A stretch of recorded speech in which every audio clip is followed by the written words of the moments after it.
Masama ba talaga ang marijuana? O weeds? Broccoli lang to, guys.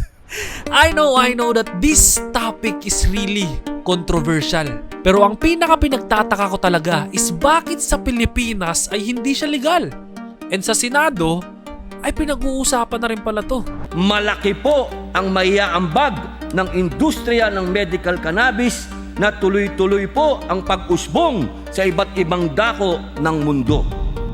That's why, para sa ating lahat, I really want to learn about these things. Pero ayokong itake lang to or mag-research dito on a surface level. But I want to create something that has never been done in the internet.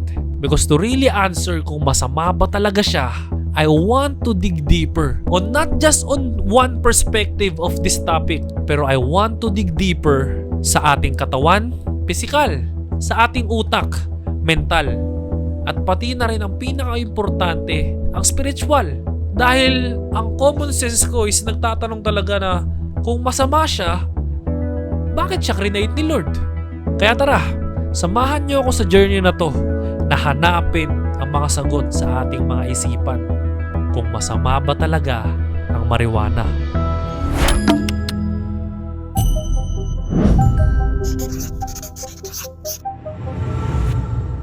Ewan ko ba talaga bakit sa mundong ito ang tagal ko ng pinanganak sinasabi itong bawal, pero ang daming tao gustong subukan.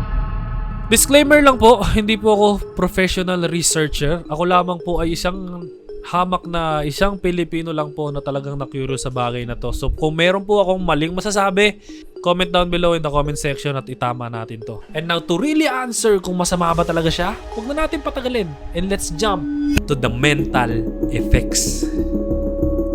Ang marijuana ay merong dalawang pangunahing compounds. At ang una ay THC, which is tetrahydrocannabinol. Ito daw yung nagtitrigger ng mga psychoactive parts sa ating brain na nagdudulot nung sinasabi nilang, "Ay, sabog na sabog! Hani malalagay kita." Sabog na sabog na naman at nangihina. At ang pangalawa naman ay ang CBD. Hey, CBD? Ito po yung TikTok shop natin, guys. Pwede na po kayong bumili dyan. CBD, hindi ito yung Create Beyond Dreams actually. And actually, nakakatawang isipin na yung CBD, ito yung maayos na part. Ito naman daw yung may sinasabing mga medicinal benefits. Sabi sa mga pag-aaral, ang THC daw ay maaaring makaapekto sa ating short-term memory at decision making. Samantalang ang CBD naman ay ginagamit para sa pain relief, epilepsy at anxiety. Pero hindi ko pa rin gets. Alam ko hindi mo pa rin gets. So para madalian tayong lahat, gawa tayo ng animation. Ito ang neurons. Ang neurons ang dahilan kung bakit tayo nakakagalaw, nakakapag-isip at nakakaramdam. At sa pag-uusapan natin ay meron tayong 4 na pinaka-importanting parts na kailangan. Una, ang neurons. Pangalawa, ang info o ito yung mga messages na pumapasok sa utak natin. Pangatlo, axon. At pang-apat ay ang dendrite. Ngayon para ma-explain to, gusto kong imagine ninyo na ang utak natin ay isang malaking LRT station. So yung neurons, ito yung part ng LRT station na ito yung humahawak ng sistema. Nandyan yung pinaka-chief officer na nagsasabi kung kailangan na ba mag-go o kung kailangan na mag-travel ngayon. And pangalawa, sa info naman. Yung info natin is equals to the passenger and yung mismong tren. So imagine niyo na yung mga pasahero, yun yung information ng utak natin at nakasakay yung information ng utak natin sa loob ng tren.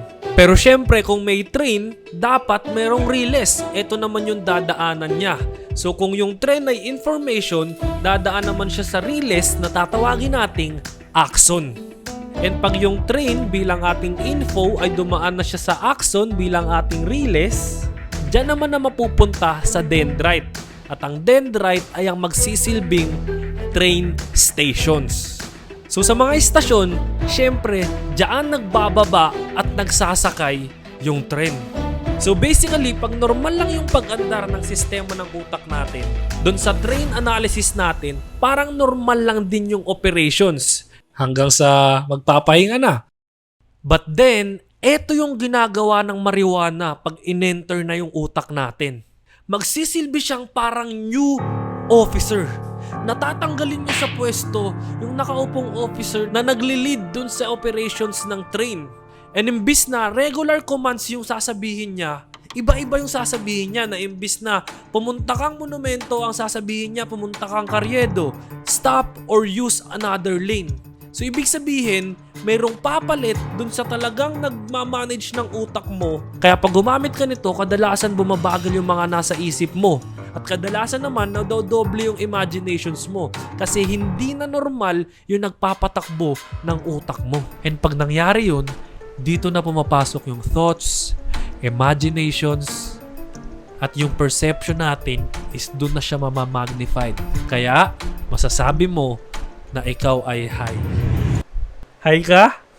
Yari ka! Ano naman kaya yung nagiging epekto nito sa ating katawan? And to actually give us more clarity sa pinag-uusapan natin is meron akong actually in-invite. Ladies and gentlemen, please welcome Doc Alvin. Yan.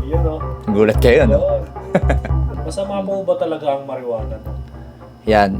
Pag sinabi kasing harmful, actually kahit anong gamot naman, kahit anong medicine, kahit anong chemicals, pwede yan maging harmful kapag hindi na-control. So kahit nga yung paracetamol, di ba, para yan sa lagnat, para bumaba yung temperatura mo. Pero pag ikaw ay na-overdose, doon na ngayon nagkakaroon ng harm. Pwede masira yung liver. So para sa akin, may mga harm kasi nadulot talaga yung marijuana, lalo na sa mga bata. Depende to sa edad ng gagamit, sa kung anong way yung paggamit niya, tapos kung ano ba yung dosage.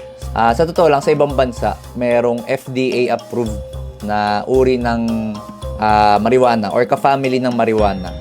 So, na FDA-approved siya kasi siya ay ginagamit sa isang uri ng sakit. So, kontrolado yung dose nun, kontrolado yung form, kung paano siya i-administer sa katawan, tsaka yung dosage. So, sa madaling salita, pwede siyang hindi maging harmful kung siya ay for medicinal use and hindi yung recreational use. So, ang nakikita kong bottom line, merong maganda, pero meron din pangit. Pero now that we have looked at our brain, the mental, at our body, the physical, now I really want to look at the spiritual side of this thing. And because our question relates to spiritual matters, syempre gusto ko na mayroon din tayong matanong and give us spiritually insightful thoughts. So papakilala ko na sa inyo, kasama natin si Pastor Stephen Prado. Ayan, Pastor Stephen, kasi marami po talagang gumugulo sa isipan ko na mga tanong regarding this topic. And I really know that mostly sa mga kabataan ngayon, marami rin silang tanong about the topic of marijuana. So, hindi ko na po papatagalin straight to the point. Kung ang marijuana po ay gawa ni Lord, kasalanan po ba ang paggamit nito? Very interesting question, ano? Marami mag-argue na since ang Diyos nga ang lumikha ng lahat ng mga halaman, pwede natin siyang gamitin responsibly. Well, sa Biblia, context matters. Napakalaga ng konteksto. Lahat ng plant ay nilikha ng ating Panginoon. However, hindi lahat ng halaman ay intended for human consumption. Halimbawa, yung mga poisonous plants, katulad ng poison ivy. So, hindi natin yan pwedeng kainin kasi pwede natin ikapahamak o pwede natin siyang ikamatay. So, simula nung pumasok ang kasalanan sa mundo, ang creation na apektuhan Even the good things can now be misused or can be harmful. Just because it is natural, it doesn't mean it is beneficial. Ang marijuana nga, sabi nila, merong psychoactive property na pwedeng makapag-impair ng judgment natin, makapagpawala ng focus o awareness natin. And the Bible consistently warns us against anything that dulls our minds. Binabawalan tayo niyan because it compromises our self-control. Which, ang self-control can be hindered kapag tayo ay gumagamit ng marijuana. So, ang long-term use ng marijuana nga, sabi nila, pwede siyang malink sa memory loss, sa mental health issues katulad ng psychosis or anxiety. Pero ano ba ang sinasabi ng Biblia sa atin? Sabi po ng 1 Corinthians 10:31, whether you eat or drink or whatever you do it for the glory of God. So pwedeng ang dilema ng marami ay yung cannabis naman, pastor, o yung marijuana, pwedeng gamitin to treat some medical condition. So, maaari na ginagamit siya for medicinal use. Pero what about recreational use? Diba kapag recreational, madalas napaprioritize niyan, hindi naman benefits talaga kundi pleasure.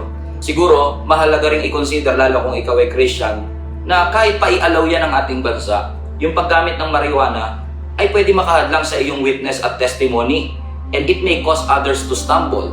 So I think the better question should be, why would you use it?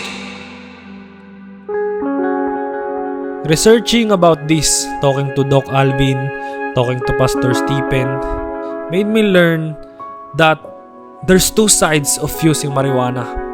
The other one is using the advantage of medical use, and the other one is recreational purposes. Kumbaga, trip-trip lang. And yung common sense ko, isa lang naman yung sinasabi, na pag ginamit mo to sa advantage niya, and it is really recommended for you, and you are using it sa bansang legal ang paggamit nito, I think wala namang harm dun. Pero kung gagamitin natin siya, and alam naman nating hindi siya legal dito sa Pilipinas, sa mata ng batas, mali talaga tayo. And knowing the bad effects, nakakatakot pala talaga if you will be addicted to this. Kasi ito yung bagay na kaya kang pasiyahin habang sinisira yung utak mo.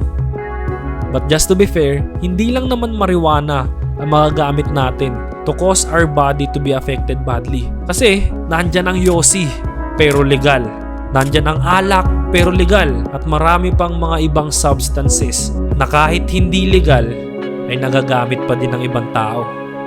And kung inumpisahan natin tong video na to with a question na masama ba talaga ang marijuana, naisip ko na tapusin din to sa isang tanong. Kung malaki ang pagmamahal mo sa sarili mo, hahayaan mo bang masira ng mga maliliit na bagay na to ang katawan mo?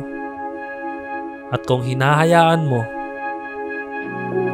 mahal mo ba talaga yung sarili mo?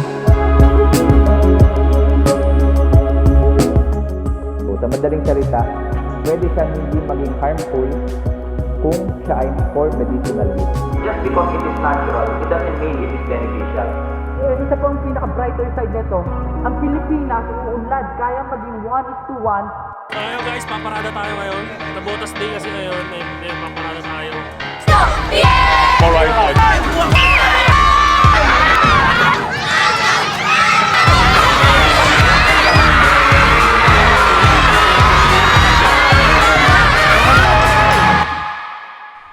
Hey! Salamat sa panonood at kung umabot ka dito, dating gawi, comment down S-rank. Ang ibig sabihin ng S ay super subscribers dahil nakakaabot kayo sa dulo. Kaya comment down below S-rank. And gusto ko lang i-announce, meron po tayong bagong release ng merch. Ito yung pinaka-favorite ko sa release kasi sobrang simple niya lang. But sadly, 90 pieces lang yung napagawa natin and 50% ata ubos na.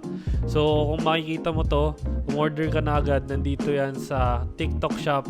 And sa mga taga Navota City, tomorrow po, Friday ma-upload to, tomorrow po, nasa San Roque kami. Sa harap po ng Iglesia ni Cristo, magbebenta po kami personally.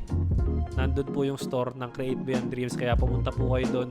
And etong video na to is actually merong part 2, and the part 2 is all about nasaan na ba tayo sa pagiging legal nito sa Pilipinas. Kumbaga, nasa na ba yung progress natin? Dahil alam naman natin na sa mga balita ay pinag-uusapan na to sa Senado at mapapasa kaya talaga siya. Kaya yun yung part 2, and if ever na umabot tong video na to ng 20,000 likes, popost natin yung part 2 na yun. So yun lang, maraming salamat sa lahat ng nanood. Malapit na tayo mag 2 million subscribers at ang promise ko ngayong taon ay mag-upload weekly. Kaya samahan nyo ako, #Adam Alejo, Friday 6pm. Lagi nyo lang puntadaan. Kailan nag-upload si Adam? Friday 6pm. Friday 6pm. At see you sa next Friday 6pm. Dahil kung nakapag-upload tayo ng Adam Challenges, nakapag-upload tayo ng Adam Stories, mag-upload tayo ng Adam's Life. Kaya see you sa Friday.